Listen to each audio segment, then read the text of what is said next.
Los Angeles, February 1942, 5 years before the infamous Roswell incident. A gigantic UFO appeared over the city and the US Army opened fire as an apparent battle ensued in the sky over Los Angeles. Citizens would lose their lives as debris from the firefight rained down all over the city. The United States Army pumped an astonishing 1,400 anti-aircraft shells into the sky. Not one of them landed a blow on the object that appeared to have some sort of force field around it. What were they seeing? An atmospheric reflection? Remember, the attack on Pearl Harbor had just taken place some 3 months earlier. Tensions were high. The military thought the Japanese were attacking again. But just as quick as the UFO appeared, it was gone again. And despite the intense anti-aircraft fire, no aircraft were shot down and no enemy planes were ever found. This object that triggered the alarm was never identified, and it seemed to vanish without a trace. What were they seeing? A UFO protected by a force field? In the early hours of February the 25th, 1942, the city of Los Angeles was plunged into chaos. What began as a quiet night soon turned into one of the most mysterious events in American history. The army detected something on radar moving fast. They thought it was an enemy aircraft, and so they alerted the anti-aircraft batteries. As this unidentified flying object approached, the city's defences sprang into action, with over 1,400 anti-aircraft shells fired into the sky that night.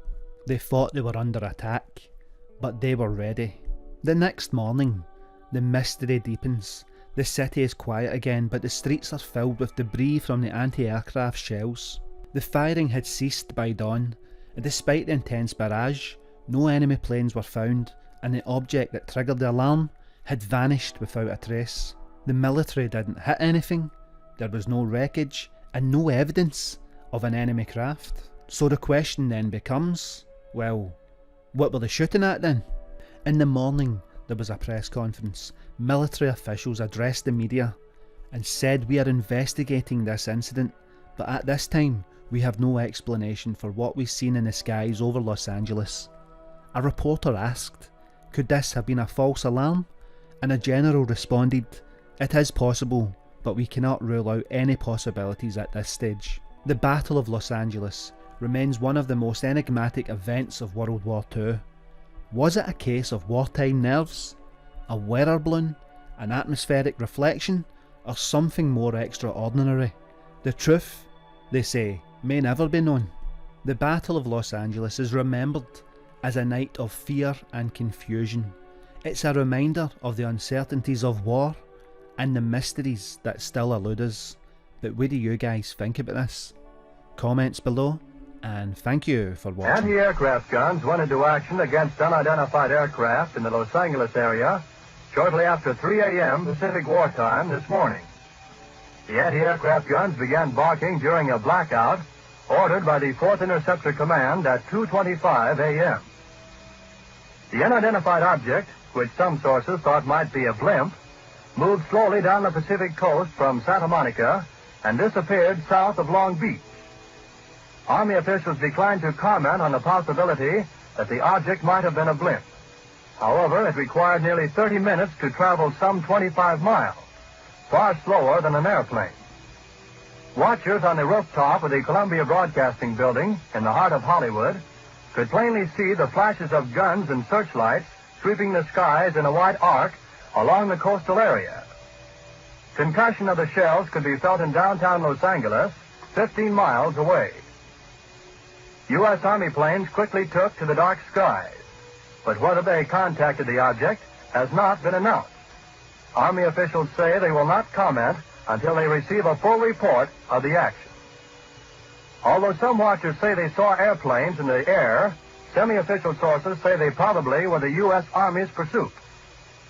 Several observers say they saw one or more planes spotlighted by 20 or 30 searchlights. The object moved southward, presumably over Huntington Park at the western edge of Los Angeles, and on southward to about Long Beach on the coast. By 3:30 a.m., observers said the object appeared to be over the south of Long Beach. Searchlights closely followed the object down the coast and kept it centered in their glare. Shells frequently could be seen bursting near the object, but none appeared to hit it. The shooting stopped about 3:30 a.m.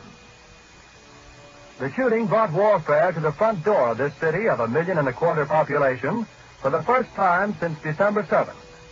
Already it was alert to the presence off the Southern California coast of a Japanese submarine which had pumped 25 shells into an oil field north of Santa Barbara Monday evening. Because of the presence of the submarine, a 3-hour alert was ordered at dusk last night, and civilian authorities stood at their posts while the Army and Navy continued their search for the submersible. The evening alert ended at 10:23 p.m., but another was sounded at 2:22 a.m., and the blackout followed within 3 minutes. It covered Los Angeles County from Santa Monica to Pomona. At 2:27, all Southern California radio stations were ordered off the air, except those in San Diego. Approximately 20 minutes after the firing died down, the ship returned and headed westward from Long Beach toward Santa Monica. The guns went into action again, hurling round after round of shells at the object. The second barrage appeared to be closer to downtown Los Angeles, since watchers could hear the concussion of the guns more clearly, and the flash of bursting shells was brighter. Then the ship disappeared for the second time over the ocean.